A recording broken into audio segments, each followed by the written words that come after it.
يقول أنا مسجل في تطبيق توصيل السيارات وكذا.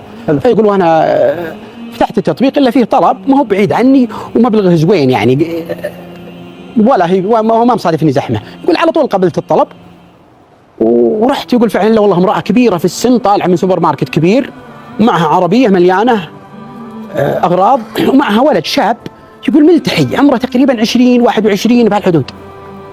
يقول لما وقفت فتح الباب وركب. كان استغربت ما ساعد أمه ولا شيء أبد. يقول نزلت بسرعة واخذت الأغراض قلت أمي اركب. يقول حطيت الأغراض بالشنطة ودفيت العربية عند باب السوبر ماركت ورجعت وركبت. يقول أنا حطيت الخريطة وإحنا نمشي شوي إلا يوم سحب السلك حق الشاحن اللي فيها الخريطة حق التوصيل. قلت لو سمحت. قالت أمها خله الله يجزاك خير ما يخالف الطريق سهل.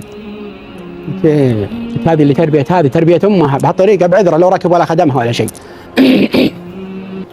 يقول ما قال هو ولا كلمة، هي تستغفر أسمعها كذا. يقول هو ما قال ولا كلمة، مشغول يلعب بالجوال ويطقطق بحد هالألعاب اللي المهم.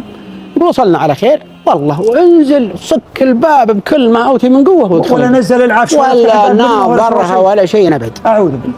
يقول قلت خلاص يا أمي روحي ادخل البيت أنا بنزل الأغراض. يقول نزلت الأغراض كلها وصفيتها. قالت اسمع يا ولدي، قلت والله ما أخذ ريال، أنتم مسددين بالتطبيق قضيت أنا ما أخذ شيء.